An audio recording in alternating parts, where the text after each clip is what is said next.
The rain had been falling for hours, thin silver threads stitching the gray sky to the trembling earth.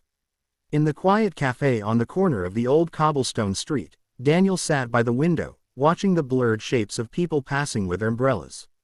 He wasn't really seeing them. His eyes were heavy with something else, something deeper than weather. The untouched cup of coffee before him had long since gone cold, yet his hands lingered around it, as if the porcelain warmth might return if he only waited long enough. He was waiting, though not for the coffee. He had been waiting for years. Her name was Elena, and for Daniel, it was the only name that could soften his heart, the only sound that could bring warmth to his lonely nights. He met her 10 years ago, when the world still seemed bright, and when love felt like something invincible. She had stepped into his life on another rainy day, with her wild laughter echoing like bells against the storm. She had asked him for directions, and though the street was simple and her destination easy to find, Daniel had walked her all the way there. That was how it began. A walk in the rain, the sharing of an umbrella too small for two, and the moment their shoulders brushed as if fate had stitched them together. They became inseparable after that. She was an artist, painting with colors Daniel never knew existed. He was a writer, his words clumsy until she filled them with life. Together, they dreamed like children, careless of time, careless of the world. They promised each other everything, their futures, their secrets, their souls. For a while, life listened. There were summers of golden light, evenings by the river, late-night conversations where silence itself seemed sacred. Elena would paint while Daniel wrote, their small apartment filled with the scent of oils and paper, of coffee and hope. They had so little money, yet so much happiness.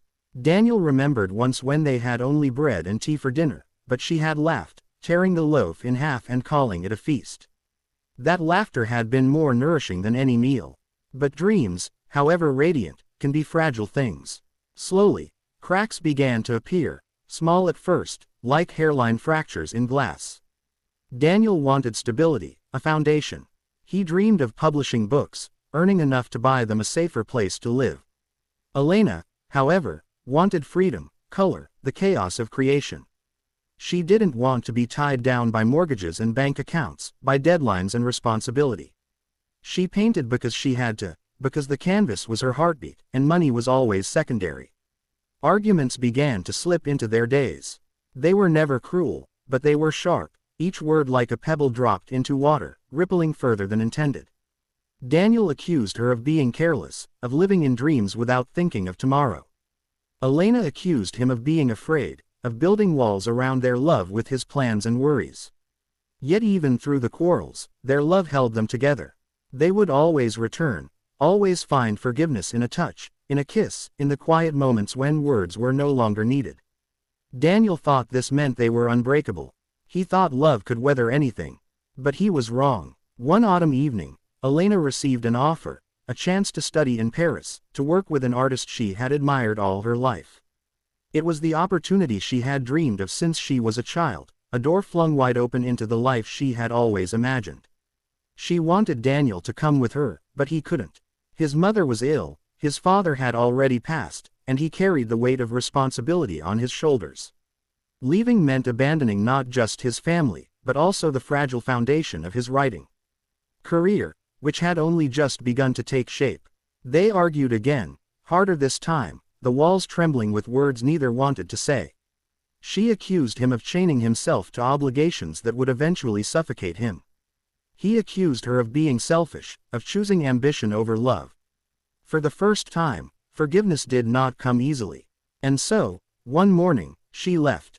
Daniel still remembered the sight of her suitcase by the door, the tremble of her hands as she picked it up, the way her eyes were already drowning with tears. She had kissed him once, soft, broken, and whispered, "If you love me, you'll find me again." Then she walked into the dawn, leaving him standing in the wreckage of everything they had built. The days after her departure were heavy, a silence that filled every corner of the apartment. He tried to write, but every page ended with her name. He tried to forget, but every shadow looked like her, every sound echoed her laughter. Time moved, but Daniel did not. Letters came at first, bright, passionate letters filled with stories of Paris, of the Seine, of nights in art studios and mornings with canvases that stretched taller than her. She wrote of missing him, of dreaming of him, of hoping he would still come. He wrote back, but his words were cautious, restrained, too careful. He wanted to tell her he was coming, but he never did. Responsibility always chained him where he stood. Then, slowly, the letters grew fewer. She was busy, she said. The world was pulling her in every direction, exhibitions, new friends, travels. She still loved him, she always would, but the words became softer, thinner, until one day they stopped altogether. Years passed. Daniel published his first book, then another. His name began to appear in magazines, in reviews. People called him promising, then successful. He moved into a larger apartment, bought nicer furniture, filled his shelves with awards. Outwardly, he had everything he had once dreamed of. But none of it filled the hollow space where Elena had lived. He never loved anyone else. There were women who smiled at him, women who tried to share his evenings, his heart, but none of them were Elena.